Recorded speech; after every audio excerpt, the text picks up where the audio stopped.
देखिए, आप लोगों ने 12 भाव से आने वाले सारी चीजें नोट कर ली हैं। अब हमें ये समझना है कि जो D10 चार्ट है उसको किस तरह से देखना चाहिए, ये उसका फर्स्ट स्टेप क्या होना चाहिए। जब हम फर्स्ट स्टेप की बात करते हैं तो इसका तात्पर्य है कि हम देखें कि लगन का लॉर्ड जो कि हमें एटीट्यूड ऑफ वर्क को रिप्रेजेंट करता है। एटीट्यूड ऑफ वर्क का मायने क्या हुआ? इसका मतलब ये हुआ कि हमारा एटीट्यूड अपने कर्म को लेकर के क्या है, ये डिसाइड होता है कि वो लगन का लॉर्ड कहाँ पर जाकर के प्लेस्ड है। जैसे फॉर एग्जाम्पल, लगन का लॉर्ड थर्ड हाउस में चला गया, तो यानी उसके अंदर जो इच्छा है, जो उसकी इंटरनल अर्ज है, वो क्या है? वो कहता है भाई मैं काम करूंगा, पर अपने लिए काम करूंगा और दूसरे लोगों को काम दूंगा। एंटरप्रेन्योरशिप, थर्ड हाउस से लिखवाया था एंटरप्रेन्योरशिप। इसका मतलब उसका एटीट्यूड है कि मैं हार्डवर्क करूंगा, मैं मेहनत करूंगा, नए सिरे से एक कंपनी बनाऊंगा और उसको जीरो लेवल से लेकर के ऊपर ऊंचाइयों तक लेकर के जाऊंगा और उस कंपनी को दूर तक मैं फैलाऊंगा। ये एक, इसे कहते हैं एंटरप्रेन्योरशिप। अब यही लगन का लॉर्ड छठे में चला गया, तो हम कहेंगे भाई इसका एटीट्यूड तो नौकरी का है। पर आप में से कुछ लोग कहेंगे देखो साहब, हम नौकरी नहीं करते पर लगन का एटीट्यूड हमारा, सॉरी लगनेश हमारा छठे में ही बैठा है, पर हम तो नौकरी नहीं कर रहे, हम तो जॉब नहीं कर रहे। जब भी हम नौकरी का फैसला करें, एंटरप्रेन्योरशिप का फैसला करें, बिजनेस का फैसला करें, तो आपको उसके साथ कारक ग्रहों का भी अध्ययन करना होगा। ऐसे नहीं केवल सीधा ये देख करके लग्नेश के आधार पर। हाँ, लगन छठे में गया का मतलब एक ये भी होता है, वो व्यक्ति कहता है मुझे तो बना बनाया रोड मैप मिल जाए। जैसे कि उसको कहो परचून की दुकान खोल लो, दूध बेचने का काम कर लो, सब्जी बेचने का काम कर लो। अब ये काम क्या है? ये तो बना बनाया रोड मैप है। एक जगह से वो सामान उठाएगा और क्लाइंट को दे देगा। तो ये रोड मैप बना हुआ है कि नहीं बना हुआ है? ये सिंपल रोड मैप बना हुआ है, इसमें बहुत ज्यादा कैलकुलेशंस नहीं है। जॉब में भी क्या ही होता है, जॉब में भी यही सब होता है कि हमारा बॉस होता है, हमारा सिस्टम होता है, पॉलिसीज होती हैं, सब कुछ बनी बनाई होती हैं और हमें एक काम दिया जाता है, आज से आपको ये काम करना है और आपको और कोई इसके अलावा दिमाग नहीं लगाना। अब उसको काम दे दिया कि आपने डाटा एंट्री करनी है, वो जाएगा डाटा एंट्री करता है। अब उसको कोई लेना देना नहीं है कि कंपनी में लॉस हो रहा है, फायदा हो रहा है, मार्केट टीम क्या कर रही है, एडवर्टाइजमेंट वाली टीम क्या कर रही है, सेल्स वाले क्या कर रहे हैं, कोई लेना देना नहीं। रिक्रूटर कितने लोगों को भर्ती करेगा, कितनों को बॉस ने निकाल दिया, उसका कोई लेना देना नहीं है। उसका काम है केवल डाटा एंट्री का। तो ये जो काम है, इस मानसिकता को ही सर्विस वाली मानसिकता कहते हैं। पर अगर लगने छठे में चला जाए तो आपको कुछ चीजें चेक करनी है। सबसे पहले क्या चेक करना है? अरे भाई, इसकी मानसिकता तो दिखा रही है नौकरी की, पर क्या ये नौकरी करेगा या इसको करनी चाहिए? तो उसके लिए आपको देखना होगा शनि कैसा बैठा हुआ है D10 चार्ट। अब आप में से कोई कहे जी D10 चार्ट में शनि तो ठीक बैठा है, पर बात यहाँ पे अभी बनी नहीं है। आपको ये देखना है D1 चार्ट और D9 चार्ट में जब आपको शनि का विश्लेषण करेंगे, D9 चार्ट एग्जैक्टली क्या बता रहा है कि शनि में स्ट्रेंथ है या शनि में स्ट्रेंथ नहीं है। अगर शनि में स्ट्रेंथ है, D10 चार्ट में भी वेल प्लेस्ड है, तो पक्का हो गया कि वो व्यक्ति जॉब करेगा। सूत्र समझ में आया? लगन का लॉर्ड कहाँ गया? छठे में गया। और सर्विस के सूत्र लिख लो आप कि नौकरी में व्यक्ति कब जाता है। एक तो यही हो गया कि लग्न छठे में चला जाए तो नौकरी में जाने के चांस ज्यादा हो जाते, पर लग्नेश कहीं और जगह भी जाए तो भी नौकरी कर सकता है। पर इससे भी बड़े फैक्टर कौन कौन है? सूत्र लिखो। D1 और D9 चार्ट का विश्लेषण करें और देखें कि D9 चार्ट शनि ग्रह की स्ट्रेंथ के बारे में क्या बोलता है, क्या कहता है। अगर शनि अच्छा है, अब यहाँ पे अच्छे की बात कर रहा हूं स्ट्रेंथ वाइज, अगर शनि स्ट्रेंथ अच्छी है, उसको D10 चार्ट में चेक करो। और D10 चार्ट में शनि वेल प्लेस्ड है, तो ये पूरा का पूरा केस जॉब का है, नौकरी का है, सर्विस का है।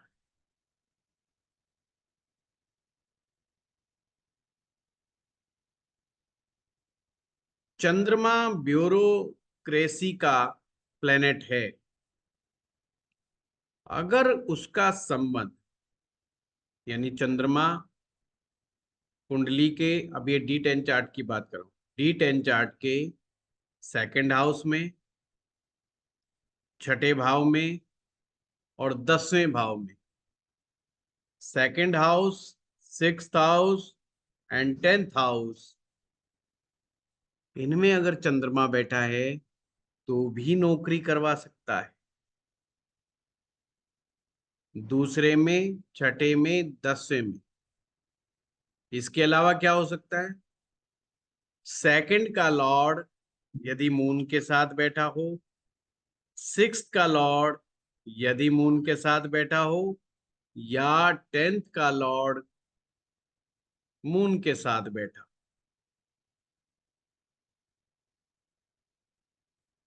तब भी व्यक्ति जॉब करता है।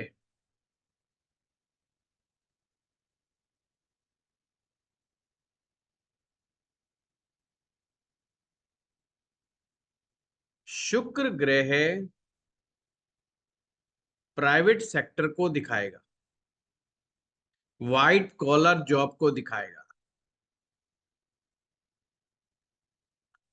अब ये सीन बनते जा रहे हैं और आपने देखा D10 चार्ट में तो शुक्र अच्छा हो गया।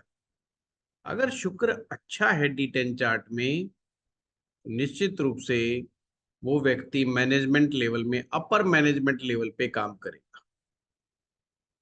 और MNC कंपनी में काम करके खुश है।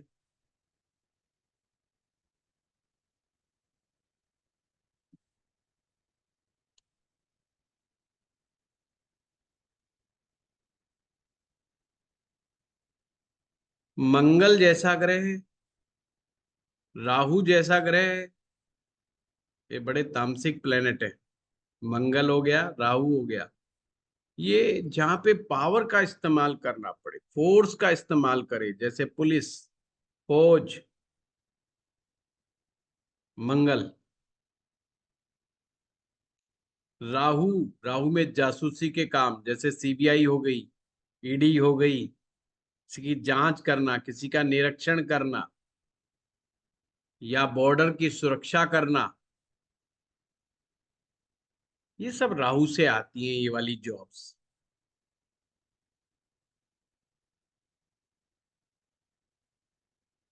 तो आपको ये समझना होगा, अगर जो मैंने बताया लगन का लॉर्ड छठे में बैठा है तो ये ऐसा होगा।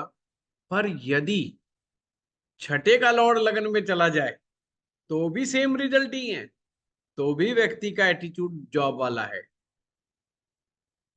थर्ड का लॉर्ड फर्स्ट में आ जाएगा तो भी व्यक्ति एंटरप्रेन्योरशिप टाइप का है, ये ध्यान रखना।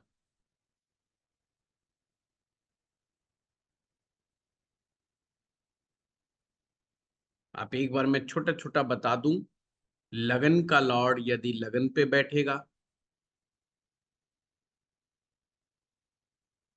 तो उसका एटीट्यूड हो जाएगा सिर्फ और सिर्फ अपने काम पे ध्यान दो, अपना काम सीखो और अपने काम के मास्टर बन जाओ, और इतने स्ट्रांग मास्टर बन जाओ कि हर कोई ढूंढता हुआ आपके पास ही आए। पर्सनैलिटी ओरिएंटेड हो जाता है व्यक्ति, अपने काम, पूरी लाइफ का फोकस वो अपने काम को चमकाने पे लगा देता है, इतना ध्यान मगन हो जाता है कि वह पूछो मत। ये मैं D10 चार्ट की बात। लगन का लॉर्ड यदि सेकंड में चला जाए तो यहां पर भी सेकंड का मतलब पैसा ही है, रुपया पैसा, कि मैं ज्यादा से ज्यादा कैसे कम, पैसा कैसे आए, धंधे से पैसा कैसे, हर तरह से वो जुगाड़बाजी लगाता रहता है कि बस पैसा आना चाहिए।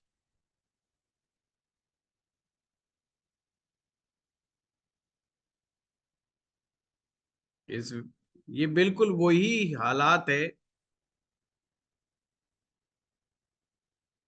कि एक प्लेन के अंदर दो गुजराती बैठे हुए थे और वो अपने गुजराती भाषा में बात कर रहे थे। तो पिछली सीट पर एक पंजाबी बैठा हुआ था। तो पंजाबी ने बिल्कुल थोड़ा और पास कान लगाया, और पास कान लगाया, उसने कान अड़ा ही दिया। तो गुजरातियों ने कहा यार इसको क्या समझ में आ रहा, तो उसे पूछ ही लिया, भाई तुझे कुछ समझ में आ रहा है? तो पंजाबी ने कहा भाई समझ में तो कुछ नहीं आ रहा।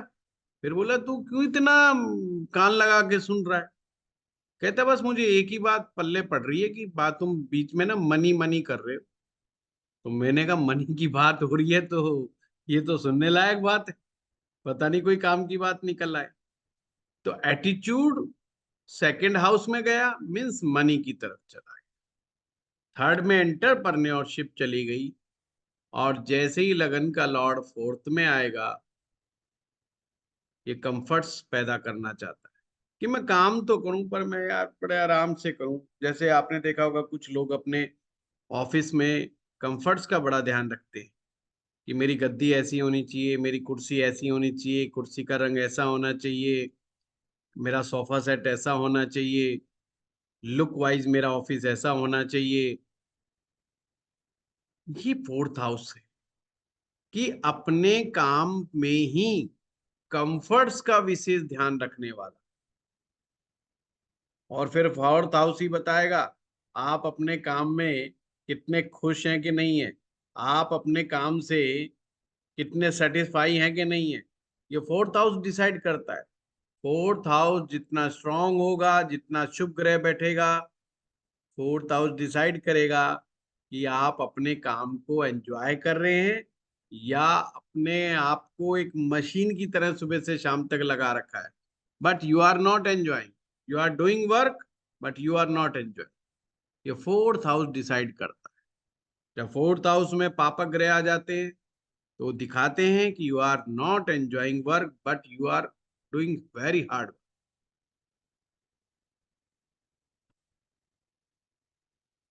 फिफ्थ हाउस पंचम भाव पावर को दिखाता है,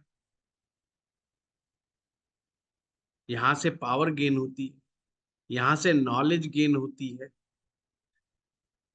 तो by knowledge, through the knowledge powerful कैसे बने, उसके दिमाग में क्या चलेगा, ज्यादा से ज्यादा नॉलेज बना करके मैं कैसे पावरफुल हो जाऊं। और ये अच्छी बात है, कोई भी एम्प्लॉय अपने ज्ञान की वृद्धि करके अपने बॉस को ये दिखा देता है कि देखो I am so knowledgeful and I am so useful, जिससे उसका बॉस कहता है यार ये वाकई बहुत यूजफुल आदमी है, बहुत समझदार आदमी है। तो नॉलेज के द्वारा अपनी पावर को गेन करना, ये फिफ्थ हाउस की खासियत है। छठा मैंने बता ही दिया। सातवां है पार्टनरशिप का, सातवां है व्यापार का, सातवां है सेल्फ एम्प्लॉयमेंट का। जब भी लगने सेवंथ में जाए तो व्यक्ति के दिल में एक ही बात चलती रहती है, मैं यार अपना कोई काम खोल लूं, मैं भी एक धंधा शुरू कर दूं, नौकरी लग जाएगी यार मैं साइड से ही कर दूं।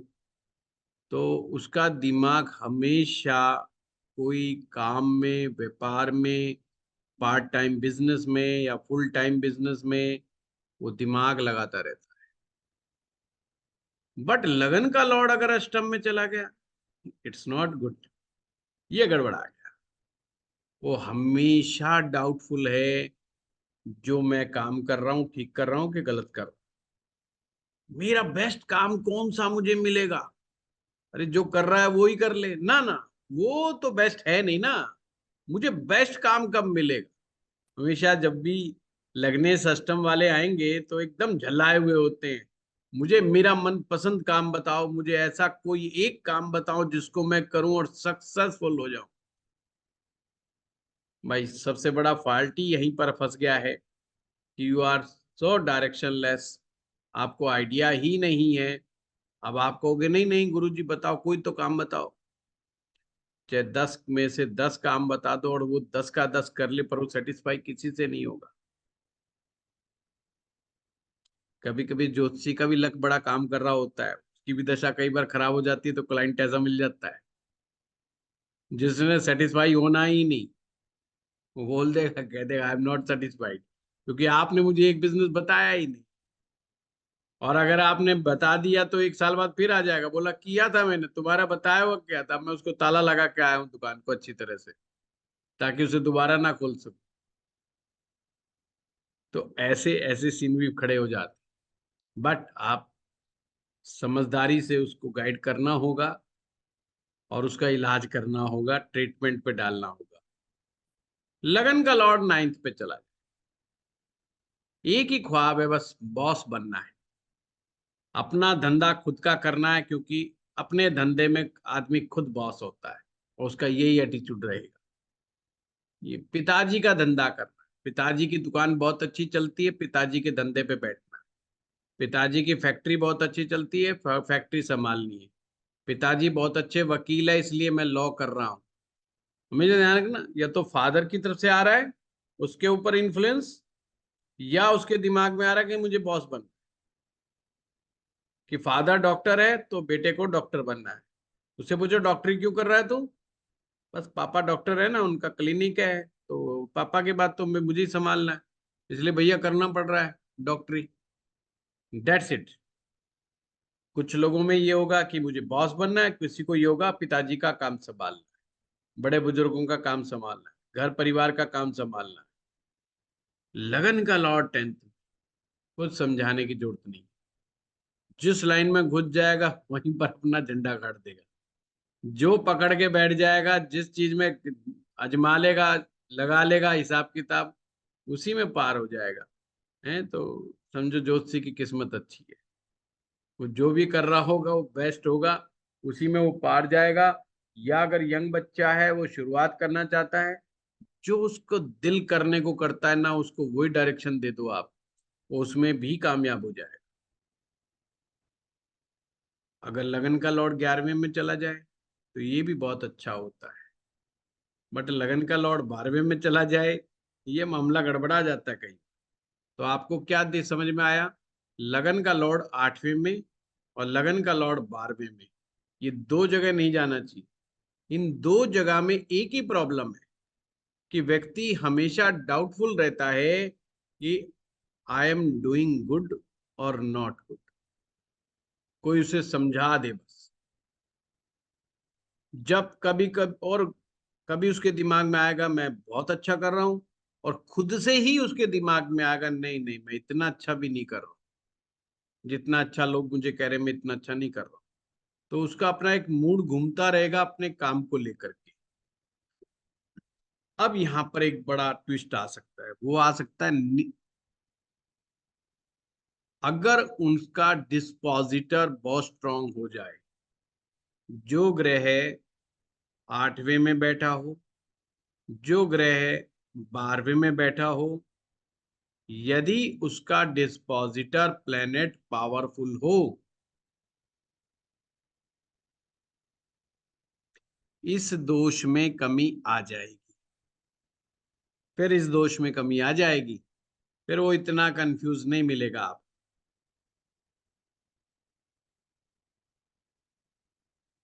कंफ्यूजन तो रहेगा पर इतना ज्यादा नहीं रहेगा। फिर उसको यही रहेगा, भाई ये काम ऐसे कर लेता तो वैसे बढ़िया होता, ऐसे ना करके ऐसे कर लेता तो ऐसे बढ़िया होता। करने के बाद सोचता रहेगा कि यार ये काम ऐसे नहीं ऐसे हो जाता तो बढ़िया हो जाता। तो आपने सर्विस के योगों को भी सीखा, और वो मैंने बताया होगा कि छठा भाव सर्विस करते समय, छठा भाव स्ट्रांग होना चाहिए, सातवां भाव कमजोर होना चाहिए। छठा भाव सातवें की अपेक्षा मजबूत होना चाहिए।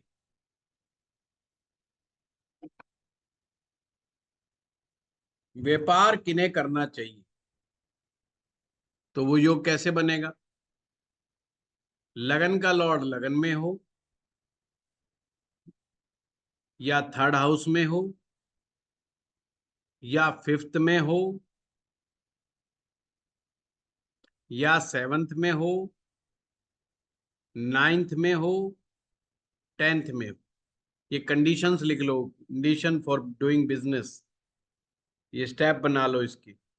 लगन का लॉर्ड पहले में हो, दूसरे में हो, तीसरे में हो, पांचवें में हो, सातवें में हो, नौवें में हो, 10वें में हो, 11वें में भी चल जाएगा। दूसरी शर्त क्या है? मरकरी अच्छा होना चाहिए।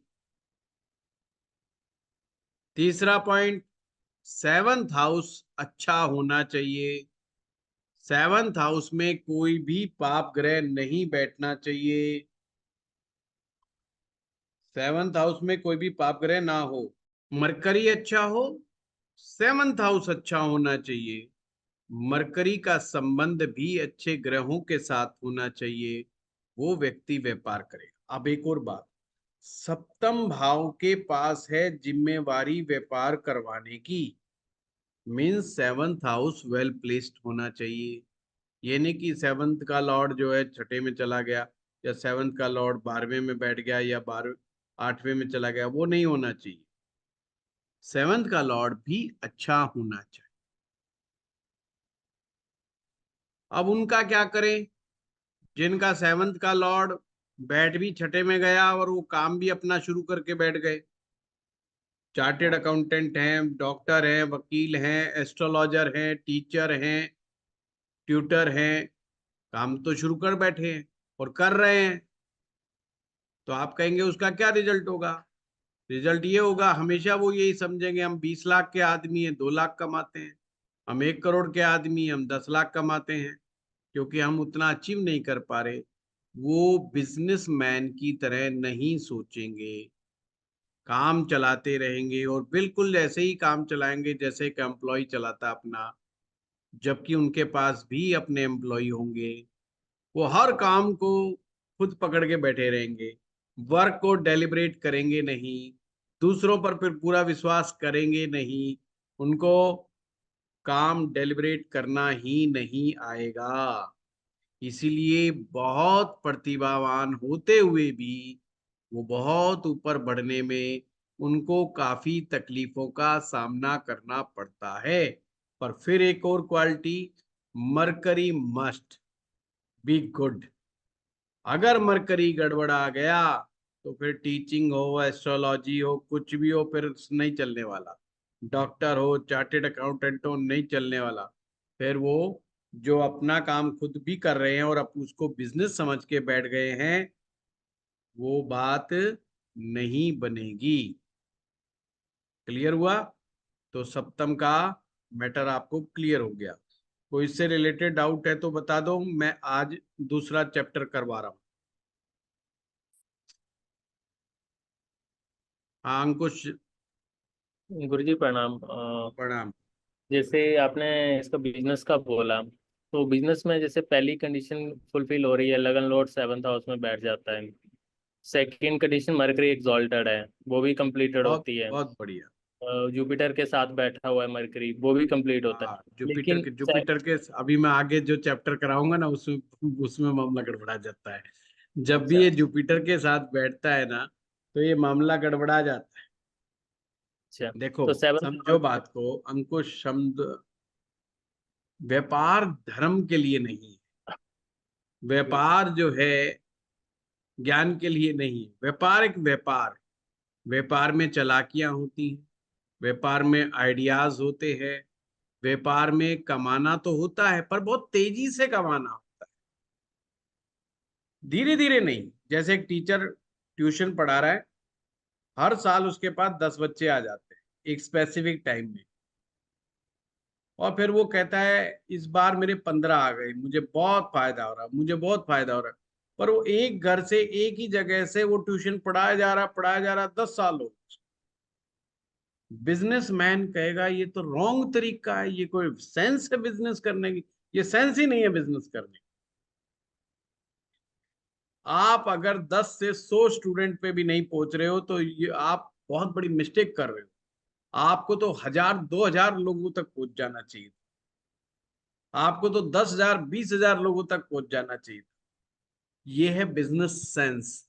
हर साल आप अपने आप को डबल कर रहे हो, ट्रिपल कर रहे हो, कितना बढ़ा रहे हो। आप कहते हो कि आपका टर्नओवर 10 लाख रुपए पर ईयर है, पर अगले साल आप कह रहे हो नहीं इस बार भी कोटा हमारा पूरा हो गया, 10 पिछली बार था, 10 इस बार भी है, तो मेरा साल अच्छा गया। वो बिजनेसमैन माथे पे हाथ रख लेगा, अरे बाप रे, इसको तो बिजनेस सेंस ही नहीं है, कहाँ से मिल गया ये आदमी। वो कहेगा 10 नहीं, इस बार 18 लाख 20 लाख पे पहुंचना था बाबले, और अगली बार हमारा 40 लाख का टारगेट। वो ऐसे अपने टारगेट सेट करता है बिजनेसमैन। ये फर्क है अंकुश एक बिजनेसमैन में और एक एम्प्लॉय माइंडसेट। ये कोई वो नहीं बताता कि भाई आप यही काम करोगे, क्लर्क बनोगे, चपरासी नहीं नहीं, D10 बताता है आपका माइंडसेट सर्विस वाला है या बिजनेस वाला है। अगर आपका बिजनेस वाला माइंडसेट है, you will grow in business.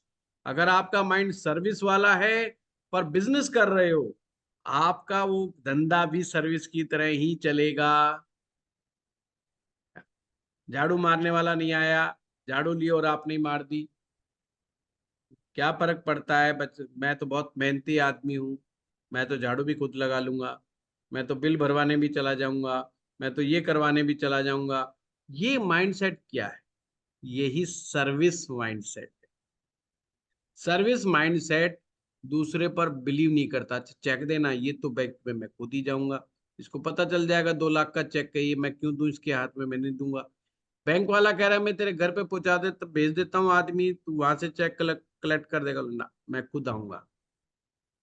धंधा करना छोड़ के वो 2 लाख के चेक के चक्कर में खुद बैंक जाएगा, 2 घंटा खराब करके आए। इसे कहते हैं सर्विस माइंडसेट। तो मैं लोगों को बताना चाहता हूँ ये हमारे माइंडसेट को भी जो है रिप्रेजेंट करता है। इसी तरह से जैसे गुरु जी अंकुश same ने बोल दिया कि अब गुरु आ गया मरकरी के साथ। भाई मरकरी पक्का व्यापारी है, वो मुनीम जी है, वो हर साल अपना एक टारगेट रखता है और बढ़ाने में अपने आप को यकीन रखता है। समझ लो बात को। वो ऐसे ही काम करता है जैसे कंपनी के CEO काम करते हैं। अब वहां पे गुरु आ गया, गुरु कह रहा है यार एम्प्लॉय के लिए ऐसा करो, लीव की छुट्टी कर दो यार, इनको कहीं घुमाने फिराने ले जाओ। अच्छा यार इनके बच्चों के लिए कोई पार्टी कर दो। अच्छा इनके बच्चों की फीस ही माफ करवा लो यार। अच्छा कंपनी से आने जाने का किराया बढ़ा दो। यार वो फलाना राम तो बड़ा दुखी है, बीमार रहता है, उसकी 2 छुट्टी फालतू सैंक्शन कर दो। यार उसकी छुट्टी ना काटो, उसके पैसे ना काटो। जुपिटर है ना, अच्छा उसको बस समझा के छोड़ दो, किसी को दंड नहीं देना है। अब दंड नहीं दोगे तो काम तो नीचे वाला नहीं करेगा। आप डांट नहीं मारोगे, नहीं काम करके देगा। तो वो माइंडसेट क्या है? वो mindset service.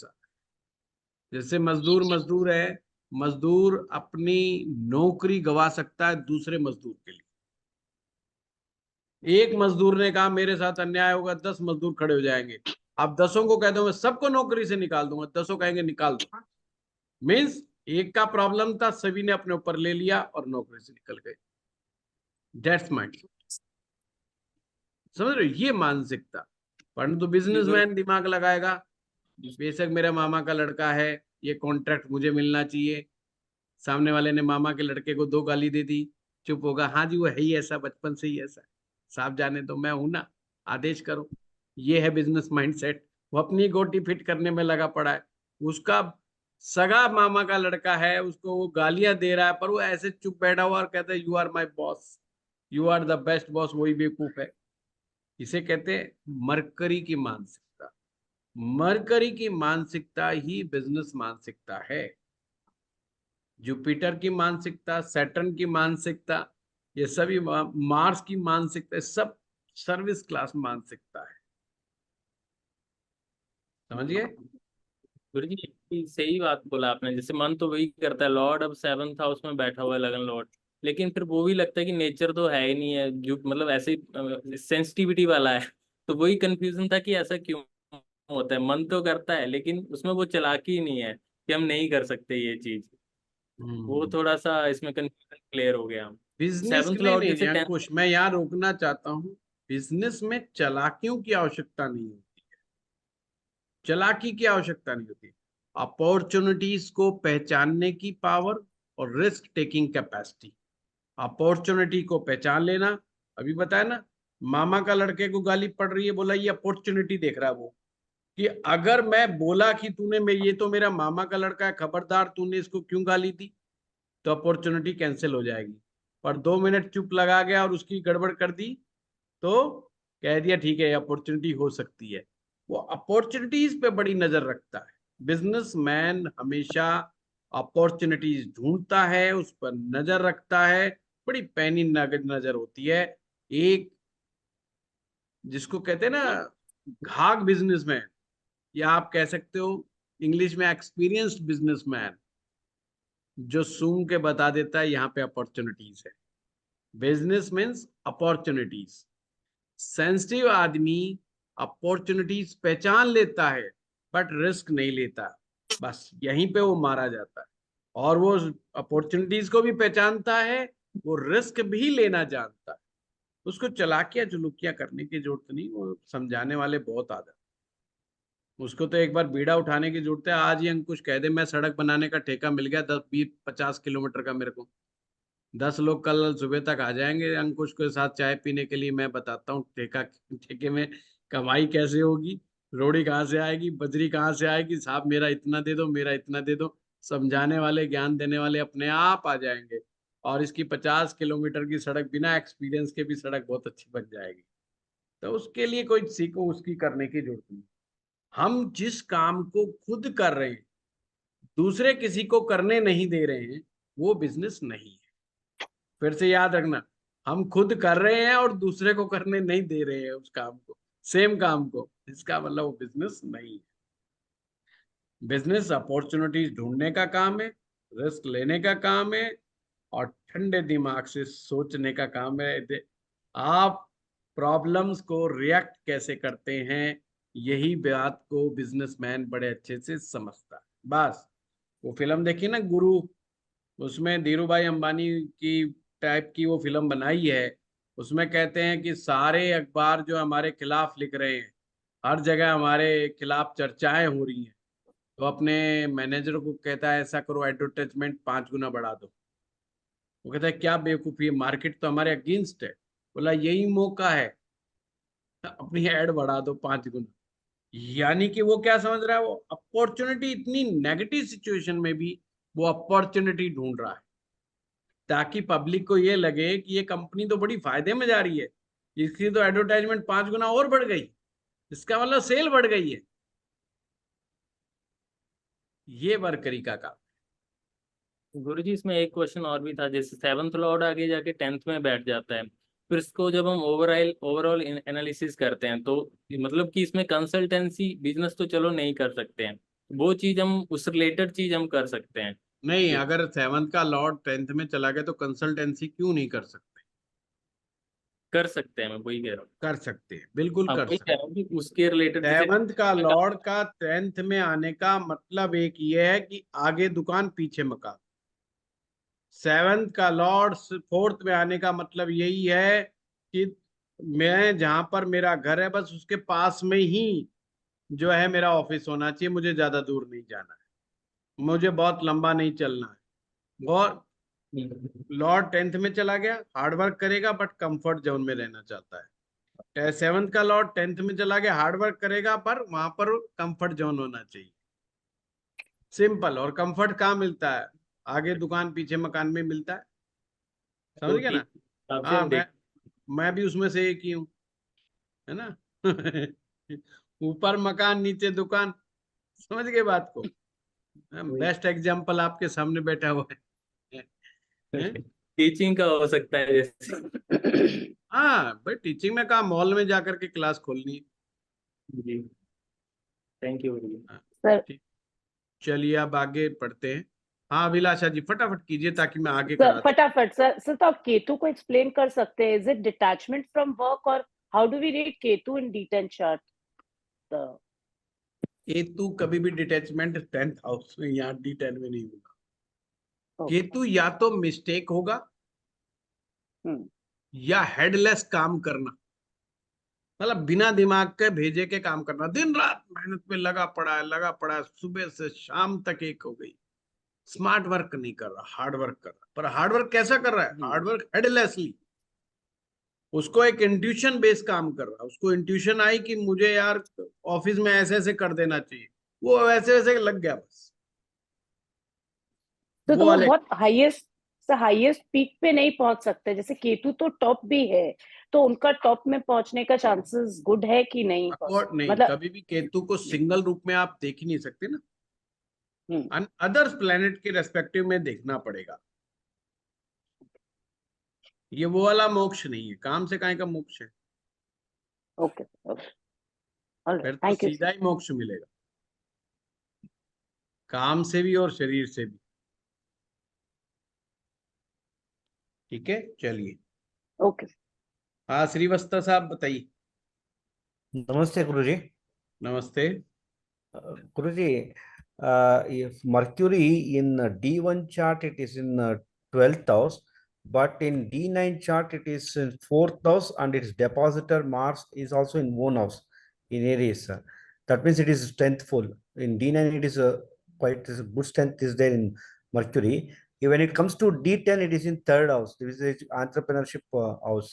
Yes yes. D10 and ये D9 sense together it is D10 showing Mercury is D10 good. Chart में, D10 चार्ट में अगर मरकरी 3rd हाउस में चला गया Yeah. तो व्यक्ति की सेल्स की कैपेसिटी, मार्केटिंग की कैपेसिटी को शो करता है। वो उसके एंटरप्रेन्योरशिप सेंस को शो करता है।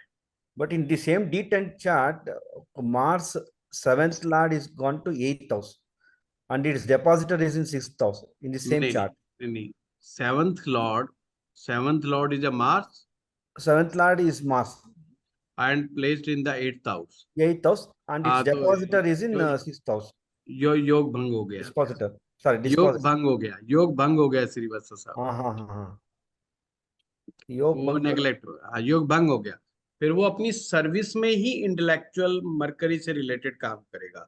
मरकरी के काम जो होते हैं बैंकिंग के, finance, insurance, accounts, softwares, Yeah, he's इनसे there in related. finance. Now हाँ he's working finance. in finance, but he wants to yes. look for this, ये मैं बता दूं, Mercury business. Banking, finance, accounts, software, electronics, इन चीजों का सभी का काम जो है ये फिर मरकरी से रिलेटेड ही होता है। So you cannot take up a business because of 7th lord is in 8th. हाँ, ये बड़ा गड़बड़ है। मैंने स्पेशली इसके बारे में एग्जांपल दिया था कि Yeah. 7th हाउस का लॉर्ड अगर छठे या 8वें में चला गया तो वो रिस्क लेने की कैपेसिटी खो बैठता है और हमेशा डर डर के व्यापार करेगा, डर डर के बिजनेस करेगा, इसलिए वो ज्यादा ग्रो नहीं कर पाएगा। Yes. इसलिए ऐसे लोगों को हम कहते हैं सेफ। आप के पास अगर सेफ पैसा पड़ा है, मतलब सेफ मनी है जो आपको सेफ बनाए रखती है, 4-5 करोड़ रुपए अपने बैंक में रख रखे हैं, तो आप 40-50 लाख में गेम खेलते हैं। तो हम कहते हैं करते रहो, अदरवाइज उन लोगों का ना स्लो बहुत होता है, प्रोग्रेस बहुत स्लो होता है, और वो अपने स्लो प्रोग्रेस से बड़े खुश होते हैं, क्योंकि उनको लगता है कम से कम कोई नुकसान नहीं हो। नुकसान ना होना ही उनको लगता है वो हमारी प्रोग्रेस है। उनका फोकस सारा नुकसान ना होने देने पे लग जाता है, बजाय के काम को बढ़ाने। और हमेशा डाउट में रहते हैं कि ये गलत है, ठीक है, गलत है, ठीक है, इस टाइप का। तो इसलिए हम उसको मना कर, ठीक है। Thank you, Guruji. अब So आगे it is बढ़ते हैं। even though it's Mercury is strong because of seventh lord, it has to be. हाँ, यस, 7th हाउस डैमेज नहीं होना चाहिए इन Yes, yes, D10 chart for the yes. Business. इसमें Thank. कुछ नियम शर्तें ऐसी हैं जो अगर गड़बड़ गई, गड़बड़ा गई तो गड़बड़ा गई। Number 1, Mm-hmm. मरकरी डैमेज नहीं होना चाहिए। नंबर 2, 7th हाउस डैमेज नहीं होना चाहिए। दोनों में Oh, से कोई भी डैमेज हो गया तो योग भंग हो जाता है, no, no. Okay. परफेक्ट योग नहीं बनेगा। अगर Mm. वो दोनों अच्छे हैं, मरकरी भी अच्छा है, 7th हाउस भी अच्छा है, बंदा कामयाब होगा ही होगा। Okay. D10 चार्ट, ये समझ लो, D10 चार्ट कभी झूठ नहीं बोलता। Mm. D10 चार्ट जो है बहुत परफेक्ट बात को कहेगा, और बहुत इंटरनल बात को कहेगा। जो व्यक्ति बड़ा ध्यान मगन होकर सोचेगा तो समझ में Yes, Guruji. आए। Thank you, Guruji. चलिए, अब हम आगे बढ़ते हैं। कर्मा डायरेक्शंस। हमारे कर्म को 10 दिशाओं में डिवाइड कर दिया गया। हर दिशा की अपनी एक ताकत होती है, अपनी एक शक्ति होती है, या आप ऐसे भी कह सकते हो, हमें दिशाओं से ही शक्ति प्राप्त होती है। अगर ये शक्ति का कंसेप्ट आप यहाँ पे समझ गए कि हमें अपने कर्म में किस प्रकार फल प्राप्त होता है, और क्या क्या फैक्टर्स हैं जिनकी वजह से हमारे कार्यों में अड़चन आती है। जैसे कि आपने, किसी ने डिसाइड किया कि मुझे तो एक टीचर बनना है, बेस्ट टीचर बनना है, हिंदुस्तान का बेस्ट टीचर बनना है। अब उसको किस दिशा से शक्ति प्राप्त होनी होगी, और उस दिशा में कौन सी पावर ऐसी है जो ऑब्स्टिकल क्रिएट करेगी, ये आज का हमारा टॉपिक है। टोटल 10 दिशाएं हैं। 8 दिशाएं तो आपको मालूम ही है, तो आप दिशाएं बना लो। पूरब, पश्चिम, उत्तर, दक्षिण बना लोगे, या मैं स्क्रीन पे बना के दूं? बना लेंगे। बना सर लोगे, बता चलो। दीजिए, सर बता दीजिए। अरे 8 दिशाएं होती तो नहीं। नहीं ना, आपको आता है तो मतलब सबको थोड़ी आता है। आप ये झगड़ा करने क्यों लग जाते हो? कोई मत बोलो बस। ये हिंदी में लिखने की तो आवश्यकता नहीं होगी। देखिए, यहाँ पे मैंने अभी 8 दिशाएं मेंशन की है। पूर्व, पश्चिम, उत्तर, दक्षिण। पूर्व और उत्तर के बीच की दिशा को ईशान दिशा कहते हैं, इंग्लिश में नॉर्थ ईस्ट बोलते हैं। नॉर्थ वेस्ट के बीच की डायरेक्शन को नॉर्थ वेस्ट बोलते हैं। वेस्ट साउथ के बीच की डायरेक्शन को साउथ वेस्ट बोलते हैं।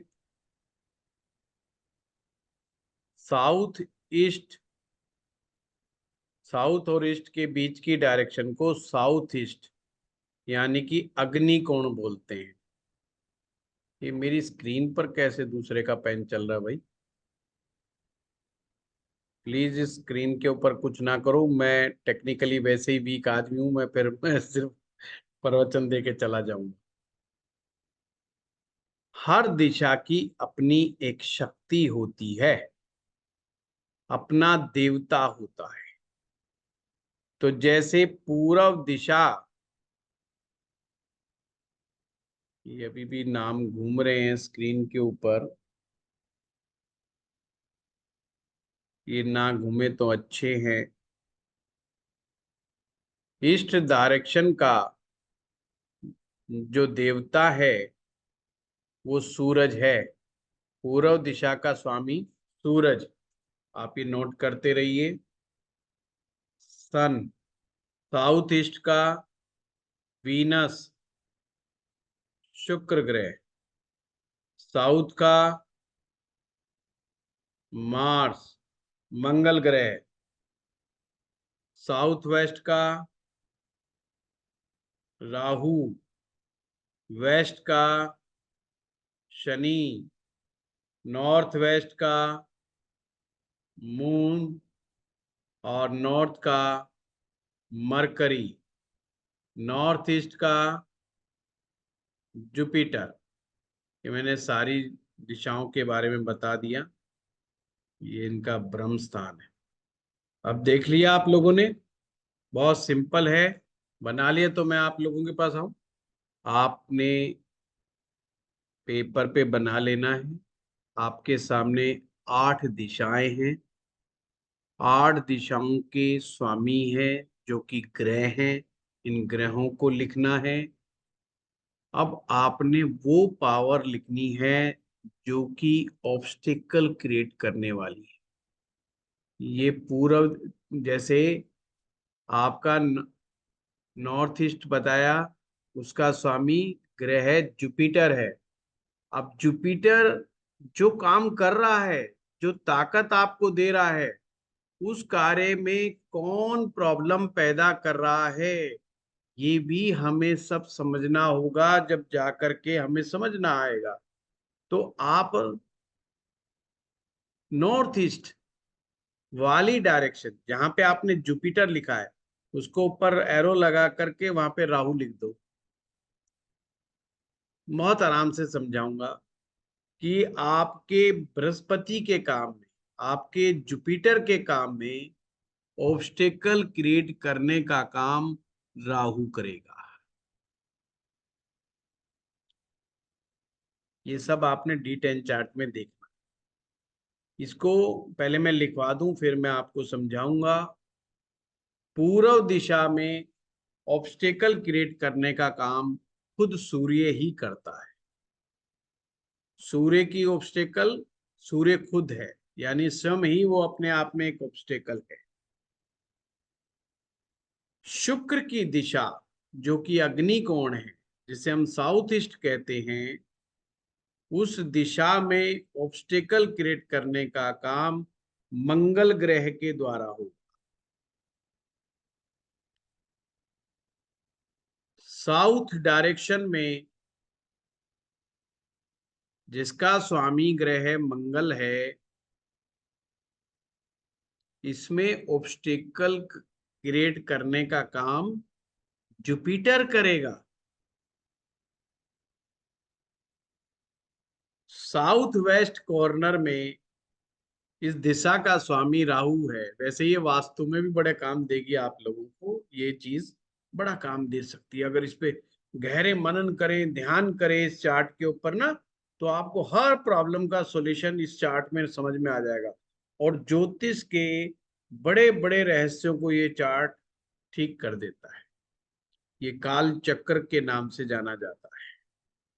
तो साउथ वेस्ट की जो डायरेक्शन है, राहु की डायरेक्शन, इसमें ऑब्स्टेकल क्रिएट करने का काम मरकरी के पास है। राहु को कौन, राहु जो काम करना चाह रहा है उसमें ऑब्स्टेकल करेगा मरकरी।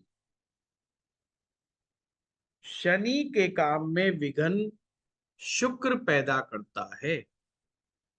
वेस्ट डायरेक्शन यानी शनि की डायरेक्शन, इस काम को में विघ्न पैदा करता है कौन, शुक्र। इसी प्रकार से चंद्रमा की डायरेक्शन, चंद्रमा की डायरेक्शन को में विघ्न पैदा करता है शनि, शनि ग्रह। और बुध की डायरेक्शन यानी कि नॉर्थ, नॉर्थ में प्रॉब्लम पैदा करने वाला मून है। अभी आपको दो एग्जाम्पल्स से मैं बताऊंगा। जैसे कि आप में से कोई व्यक्ति डिसाइड करता है कि मुझे बेस्ट टीचर बनना है, आप सभी तुरंत कहेंगे भाई आपका जुपिटर अच्छा होना चाहिए टीचर बनने के लिए। इस बात से एग्री करते हो सब? टीचर बनने के लिए जुपिटर अच्छा होना चाहिए। अब जुपिटर उसको शक्ति दे रहा है, कौन सी डायरेक्शन के माध्यम से? ईशान कोण के माध्यम से।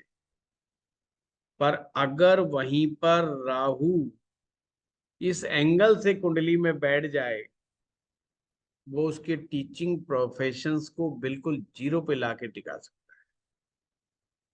बृहस्पति इंसान को गुरु बनाने में लगा रहता है और राहु उसकी गुरुता को समाप्त करने पे लगा रहता है। या आप इसे ऐसे कह सकते हो, ये कुंडली में एक दूसरे के अपोजिट फोर्स होते हैं। ये एक दूसरे के अपोजिट फोर्स होते हैं। जैसे अगर मान लो मैं एग्जांपल D1 चार्ट का दे रहा हूं, आपके मेन चार्ट का। जैसे D1 चार्ट के अंदर चौथे भाव से हम शिक्षा देखते हैं। अगर चौथे भाव में गुरु आएगा तो बहुत अच्छा कहलाएगा, एजुकेशन के लिए अच्छा माना जाता है। बट वहीं पे चौथे भाव में अगर राहु आ जाएगा तो वो एजुकेशन के लिए अच्छा नहीं माना जाता। और इवन लाल किताब इसी चक्र पर आधारित, लाल किताब के मैक्सिमम सूत्र इसी चक्र पर आधारित। ये चक्र समझ में आ गया तो लाल किताब का कंसेप्ट समझ में आ जाएगा।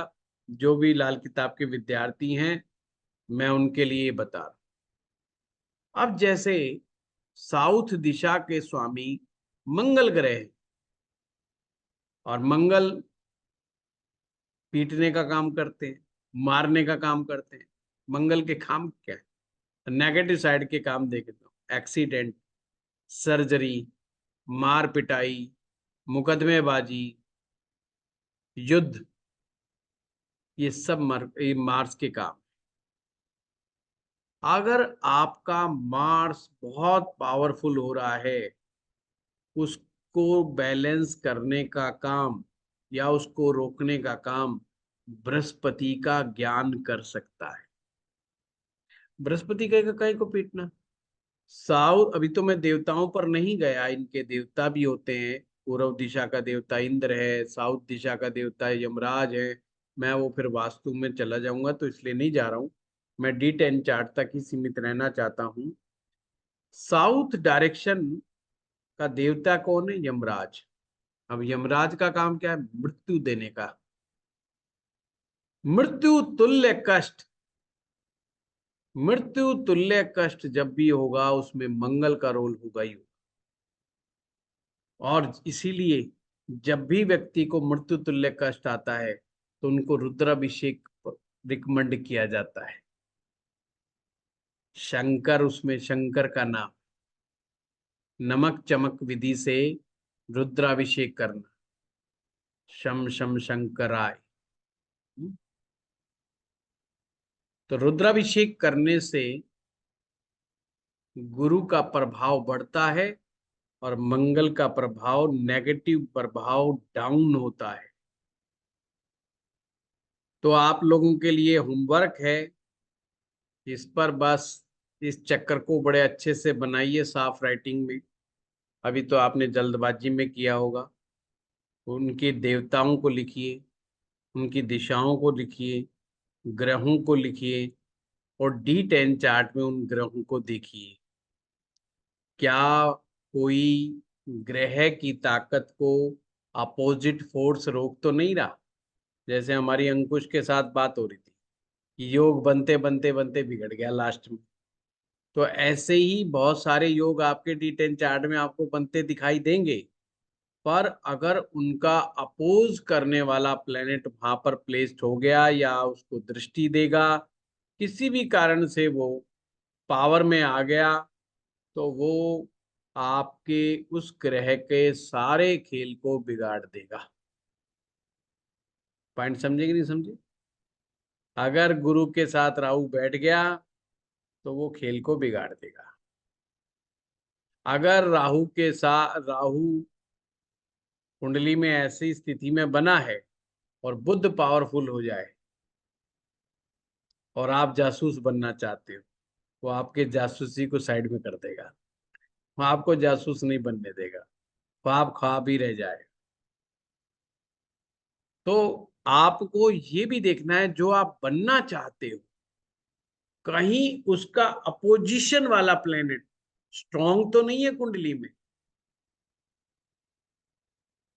आप पुलिस में जाना चाहते हो, आप फोर्स में जाना चाहते हो, आप आर्मी में जाना चाहते हो, पर D10 चार्ट में जुपिटर पावरफुल हो गया, वो जाने ही नहीं देगा, वो आपको जॉब वहां पे करने ही नहीं देगा।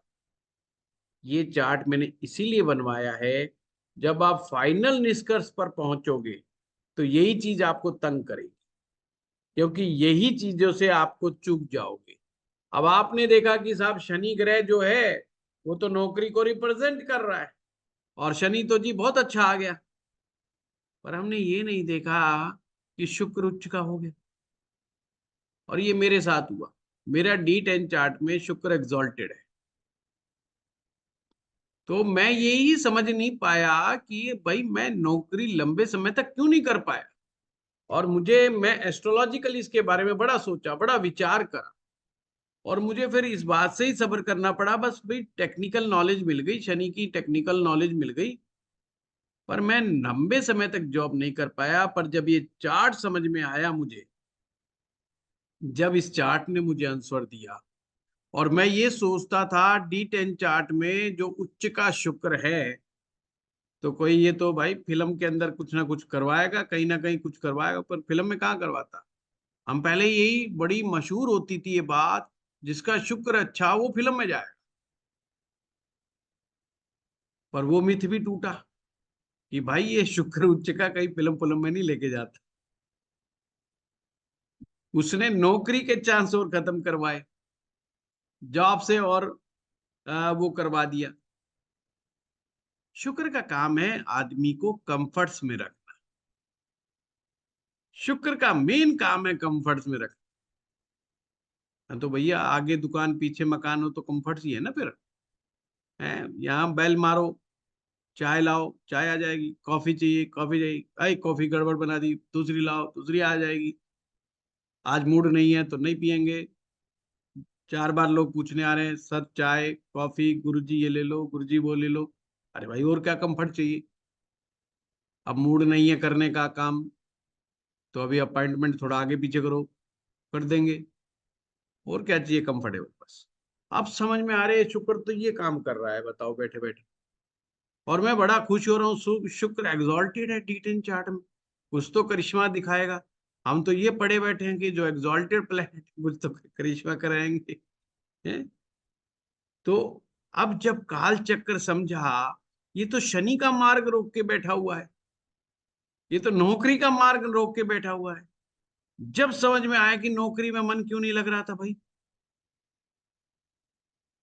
एटीट्यूड बिजनेस का नहीं है हमारा, कोई पारिवारिक कोई वो नहीं है, पर फिर भी नौकरी नहीं की। 5 साल नौकरी करिए जैसे तैसे करके, और वहां पर भी इतना कंफर्ट्स, आप हंसेंगे। अगर हमारे स्टाफ तो जानते हैं, जो मेरे साथ नौकरी करते थे वो मेरे पास आज तक आते हैं, तो सारे कहते थे तो दामादों की तरह नौकरी करता था। मैं जब भी कहूँ ये इतना कंफर्ट्स मुझे क्यों मिलता था। अब कंपनी का CEO मुझसे कुंडली दिखाएगा तो कंफर्ट तो मिलेगा ना, कहीं पर MD मुझसे कुंडली दिखाएगा तो कंफर्ट तो मिलेगा ना। अब कंप्लेंट कौन करे। वो कहते बिल्ली के गले में घंटी कौन बांधे, पंडित जी की कौन जाके कंप्लेंट करे। तो ये D10 चार्ट में इस काल चक्र से रहस्य पता चला कि ये शुक्र जी महाराज कर क्या रहे। तो ऐसे बड़े कंफ्यूजन होते हैं D10 चार्ट के अंदर नए स्टूडेंट को। तो वो बेचारा कभी नीच के ग्रह को लेकर के बेचारा डर जाता है, और उच्च के ग्रह को लेकर के बड़ा खुश हो जाता है। और ये जब वो अपोजिट फोर्स को नहीं समझ पाता तो उसको लगता है यार मैं D10 चार्ट को ढंग से लगा नहीं पा रहा। ये लंबी लंबी सांसें खींच के बड़े आराम से आप अपने घर पर बैठ करके कंफर्ट जोन में इस चक्कर को आधा एक घंटा निहारिए और अपने D10 चार्ट को देखिए। जिन जिन ग्रहों पर शक है उसका हिसाब किताब जमा गुणा भाग करिए और फिर देखिए। कल हम फिर क्लास करेंगे और फिर कल सर क्लास में मैं आपसे बात करूंगा इस चक्कर के बारे में। ये चक्कर कैसे काम कर रहा है, कैसे नहीं कर रहा है, आपके चार्ट में क्या कर रहा है। सर्विस के बारे में मैंने बता दिया, व्यापार के बारे में मैंने आप लोगों को समझा दिया, D10 चार्ट के सूत्रों को मैंने समझाया है। अब ये मैंने चक्कर सर समझा दिया है। अब इसके विषय में आप लोग प्रैक्टिस करो, ठीक है ना। गुरुजी आप तो सन 10 तो सन दिशाओं के के लिए बारे में, बता दीजिए ना। बाकी 2 सन दिशा। एक एक करके। हाँ जगदीश जी। आपने 10 दिशा बोला था, 8 दिशा तो 8 ही हुआ ना, अभी 2 दिशा हाँ, आप एक ऊपर वाली भी है ना जगदीश जी, ऊपर वाली ऊपर साइड ले जाती केतु की, जो ओके। हम इंट्यूशंस की वजह से जो हम वर्क करते हैं कि हमें लग रहा है कि मेरे को कोई 2 नए एम्प्लॉय मिलने वाले हैं। अब इसका कोई लॉजिक नहीं है, पर लग बराबर रहा है। अब लग रहा है और देखते हैं कि अरे उस महीने में 2 आ गए। ये बराबर। क्या था? ये हमारा केतु, इसका कोई सिर नहीं है, इसका कोई ब्रेन नहीं है, इसका इंट्यूशन का बेस है। वैसे देखा जाए तो जो भी कर्म पुण्य कर्म हम करते हैं उन्हीं कर्मों के दम पर हमें मोक्ष मिलता है और हमारी गति ऊर्ध्व गति होती है। 2 तरह की गति है, अधोगति मतलब नीचे वाली गति, एक ऊर्ध्व गति ऊपर की ओर। तो हमारा अध्यात्म कहता है हमारे जीवन की गति ऊर्ध्वगामी होनी चाहिए, अपवर्ड साइड होनी चाहिए, नॉट डाउनवर्ड साइड। अगर हम गलत कर्म करेंगे तो हमारे जीवन डाउनवर्ड तरफ जाता है। अब जो एक वर्टिकल अपवर्ड है, एक वर्टिकल डाउनवर्ड्स है। इसमें जो दिखाया आपको, जो वर्टिकल डाउनलोड है वो लगना है। लगना माना शरीर, और शरीर के कारण ही रीबर्थ होगा। या तो मोक्ष मिलेगा, या तो हम ऊपर की तरफ जाएंगे, या तो हमें मोक्ष मिल जाएगा, या हम फिर से आएंगे वापस लौट करके रीबर्थ में। इसका मतलब ये 10 दिशाएं इस बात की है, एक लगन की है और एक केतु की दिशा है। बराबर। और द D10 चार्ट अल्टीमेटली, अगर एक छोटे से शब्द में कहूं, D10 क्या है? हमारा कर्म। एक ऐसी कुंडली जो हमारे कर्मों को बहुत ऑर्गेनाइज वे से हमें समझा रही। हम मैक्सिमम जो कर्म करते हैं वो कर्म पैसा कमाने के लिए करते हैं। मैक्सिमम हमारे कर्म जो होते हैं रिलेटेड, जो और गलत कर्म भी और अच्छे कर्म, अच्छे हो या गलत हो, ये सब नौकरी में ही शुरू होते हैं। बचपन में थोड़ी गलत कर्म होते हैं, बचपन में कोई गलत कर्म नहीं होते। जब हम कमाने पैसा निकलते हैं जब वहां गड़बड़ियां होती हैं। रिश्वत का पैसा आ रहा है, अंडर द टेबल पैसा आ रहा है, गलत कमीशन का पैसा आ रहा है, वो सब गड़बड़ियां चालाकियां वही होती है ना। तो कर्म कहाँ बिगड़ेगा? कर्म तो आपके D10 चार्ट में बिगड़ेगा, सुधरेगा भी वहीं।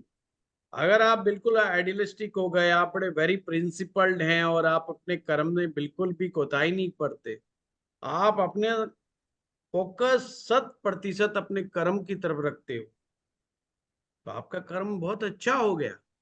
कर्म अच्छा हो गया तो केतु महाराज ऊर्ध्वगामी कर देंगे जी।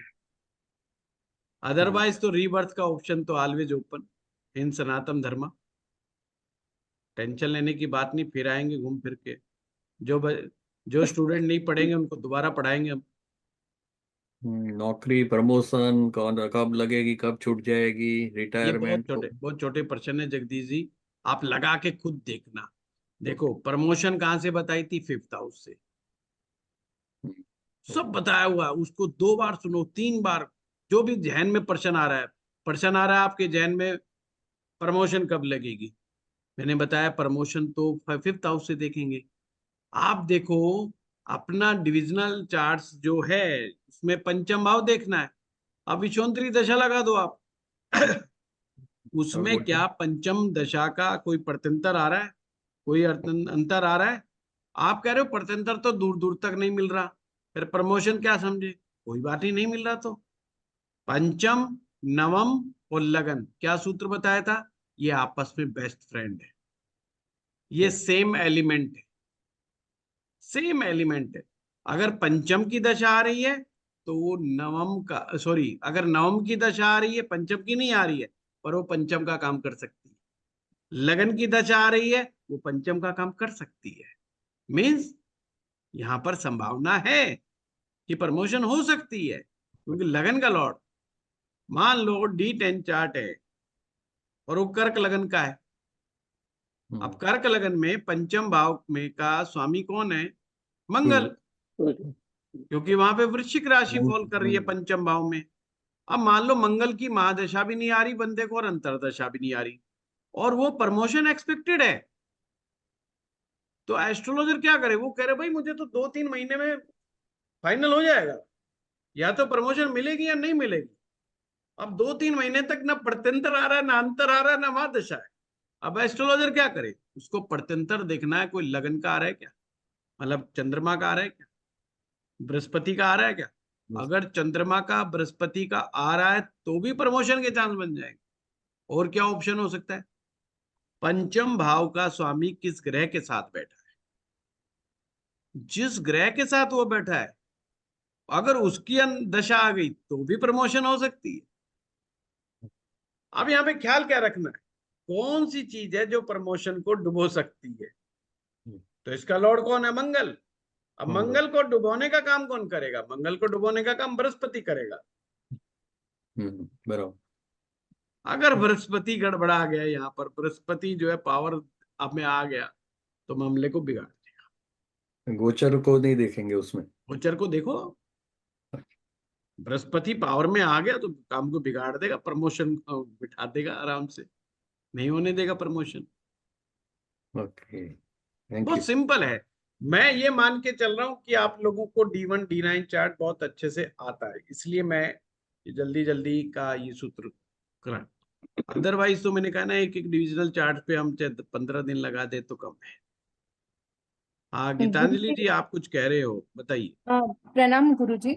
प्रणाम। गुरुजी, अभी जो आपने चक्र बताया, अगर उसमें ऑब्स्टैकल भी उच्च का हो और वो दोनों भी उच्च के हो, तब ऐसे क्या नहीं करें? देखना, उच्च का है तो कोई बात नहीं, आपने देखना है क्या उच्च के हैं, पर वो क्या एक दूसरे में बीच में इंटरफेयर कर रहे हैं नहीं, दृष्टि और तो ऐसा कुछ नहीं बन रहा। ना, बस तो टेंशन भी नहीं रहे, तो दो ग्रह भी तो अच्छे हो सकते हैं। और एक रिक्वेस्ट थी गुरुजी, एक्चुअली संडे के क्लासेस ज्वाइन करना मुश्किल होता है, आर्य भैया कॉल नहीं उठा रहे। अगर उसके रिकॉर्डिंग आप वो गुरु आरे शिष्य आरे संवाद में आरे यूट्यूब पे डालेंगे तो। आरे जो मैं बताऊं, आरे के एग्जाम चल रहे हैं, ओके। उसने कोई एग्जाम भरे थे, तो वो 5 तारीख तक वो अभी नहीं है, दूसरे ओके। लोग काम संभाल रहे हैं। और जो आपका रिक्वेस्ट आया था टाइम चेंज करने का, तो वो हमारे लिए पॉसिबल नहीं है, क्योंकि मैक्सिमम लोग संडे के दिन फ्री होते हैं। आपको केवल मात्र दूसरी क्लास अटेंड करनी है, और बाकी लोग के पास संडे का ही टाइम। नहीं सर, मेरे एग्जाम्स आ जा रहे हैं, अब मेरे को क्लासेस नहीं रहेंगे, बस मैं बोल रही हाँ कि उसकी रिकॉर्डिंग भी मिले ना, क्यों तो कई बार दूसरों के हाँ डाउट से भी हमें गीतांजलि जी, सीखने मिल जाता होता है। क्या आप है यूट्यूब कि पे अपलोड करते हैं ना सर जी? स्टूडेंट जो है ना, नहीं हम करते हैं, कोशिश हमारी रहती है, पर ये जो हमारी डिजिटल टीम है ना, ये डिसीजन लेती है कि कौन सा करना है कौन सा नहीं है। अगर किसी बार जैसे आज जो आया है, वो इस बार का क्वेश्चन आंसर वाला इस बार डाला है हमने, जिसमें ये आज टॉपिक क्या रखा है इन्होंने पता नहीं, पर आप लोगों के ही क्वेश्चंस लिए हुए हैं इनमें से। नक्षत्र पे था गुरुजी। तो नक्षत्र पे था, नक्षत्र। हाँ हाँ। तो क्या है कि अगर किसी बारी में कोई सीरियस क्वेश्चन सेशन चलता है और जिसमें मैं 20-25 मिनट बोलूं या 10-15 मिनट लगातार एक टॉपिक पे बोलूं, तो वो टॉपिक यूट्यूब पे डालने लायक बनता है। अगर सिर्फ क्वेश्चन आंसर होता तो लोग उसको देख के नाराज हो जाते हैं, तो वो लिखते हैं क्या भाई, ये तो आपस की बात चल रही है इनकी, हम क्यों देखें, कोई टॉपिक तो है ही नहीं। तो ये चीज का डिसीजन डिजिटल टीम लेती है, मैं भी नहीं लेता हूँ। तो कोई टॉपिक आ जाएगा, कोई नहीं भी आएगा, हर एक के पास पहुंचाने का मतलब है मेरे पास उस दिन फिर 10 आदमी बैठे मिलेंगे। लोग ज्वाइन ही नहीं करेंगे, वो कहेंगे आएंगे ना, और लोग फिर बदतमीजी से और स्टाफ के साथ बातचीत करेंगे। फिर अभी तक वीडियो क्यों नहीं आया है, भेजो वीडियो, भेजो। तो उनको बेचारों को इतनी झाड़ पड़ेगी कि पूछो मत। तो इसलिए हमने संडे वाला तो हम किसी के पास नहीं भेजते। यूट्यूब पे आ नहीं जाएगा, ऐसे, उसको देखो, इसके लिए हाँ ब्लेस्ड यूट्यूब पे ही बोला इसलिए मैंने, यूट्यूब पे आप डालते हैं ना, क्यों तो मैंने देखे आपके गुरु डालते शिष्य रहते हैं। पर संवाद में गीतांजलि जी, फिर। हर एक की जिम्मेवारी हाँ नहीं लेती है मेरा। समझ गई मैं वो बात। ठीक है? सर एक्चुअली मेरी 16 को लास्ट एग्जाम है, उसके बाद तो फिर संडे को मेरे को कोई प्रॉब्लम नहीं होगी, बट जी जी, जब कोई तक बात, तो मेरे को कोशिश प्रॉब्लम। करेंगे। आपकी नोट कर लिया है, किंतु देखेंगे। एग्जाम से बोल के सर, नहीं तो कुछ भी नहीं, विशारद 2 का एग्जाम है मेरा। कोई बात नहीं, कोई बात नहीं। विशारद तू बहुत अच्छी बात है, बेस्ट विशेस हैं। थैंक और यू अब सर। तो आप सीख रहे हैं अच्छे से। हैं, विशारद में बड़े अच्छे अच्छे आंसर लिख करके आइएगा। ऐसे लिख के आइएगा कि टीचर भी पूछे कि तुम ये क्वेश्चन के आंसर कहाँ से लाए हो। सर उन लोगों को लॉजिक नहीं समझ आ रहा है सर, मैंने परसों वहां पे अपने तत्वों को लॉजिक लगा के बिठा के वहां बोला कि हम्म, मतलब उस तत्व में बहुत मेहनत करनी पड़ेगी, नहीं होगा, they are not ready to understand, छोड़ दिया मैंने उनको फिर, नहीं चलिए अब ठीक, नहीं बोलना है। नहीं ठीक है, वो आसान तरीका उन्होंने अडॉप्ट कर रखा है, वो ठीक है। फिर हम्म। हमें कौन पूछेगा अगर वही बता देंगे तो? हमें कौन पूछेगा अगर वहां पे सब कुछ सिखा देंगे तो? जी। हमारे पास जो है ये सब विशारद करने वाले और परवीन करने वाले मैक्सिमम विद्यार्थी, पहले मेरे पास ऑफलाइन क्लासेस में यही लोग आते थे। तो हमारा तो काम ही यही चलाते थे बेचारे, क्योंकि वहां पे फलादेश नहीं कराया जाता है। और जी जिस नहीं कराया। तरीके से खुल करके हम फलादेश बताते हैं, वहां तो उनको नहीं बताया जाता। उनको रिस्ट्रिक्शन है सर, उनको सिर्फ कॉन्सेप्ट ही समझाना है, ये उनका ऊपर से उनको रिस्ट्रिक्शन है उस चीज को। अब जो रिस्ट्रिक्शंस में रहेगा वो पढ़ा ही नहीं पाएगा। फिर नहीं पढ़ा सकते सर। मेरे जैसा आदमी सरवाइव ही नहीं कर सकता, है वैसे जिसको एक दो गुरुजी हमारे आदत है क्लास में। खुल करके बोलने की, हाँ। है ना, तो वो नहीं कर पाएगा। रघुवीर जी, सर नमस्कार। नमस्कार नमस्कार। हाँ सर, अच्छा जैसे D9 में सूर्य मंगल जो है, सूर्य जो है, सूर्य बुध जो है वो 5th में है, और मंगल जो है वो 9th में है, लेकिन D10 में दोनों सूर्य और मंगल जो है वो 8th में चले गए हैं। हाँ, सूर्य मंगल 8th में चले गए हैं, फिर प्रश्न क्या है बताओ?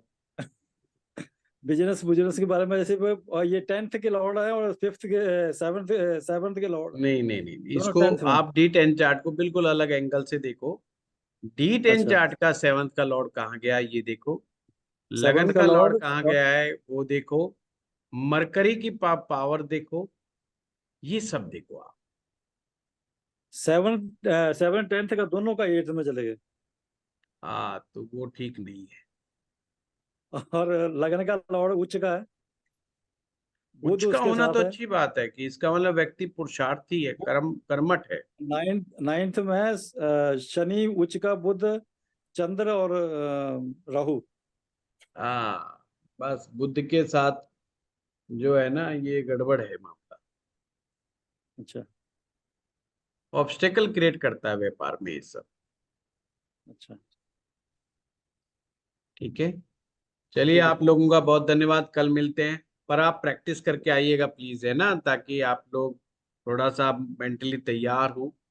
और अगर आपको प्रैक्टिस करनी हो तो कल मुझे दोपहर तक लिख देना बेशक, कि अभी हमने और प्रैक्टिस करनी है, मैं अगले दिन ले लूंगा क्लास।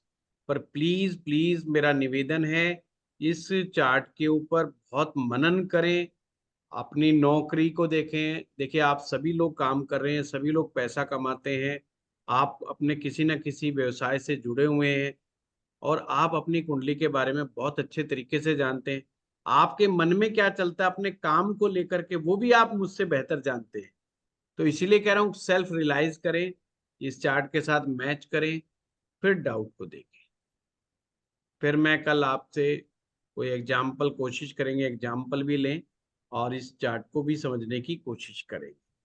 ठीक है, और कई नए सूत्र वो भी लेके आऊंगा।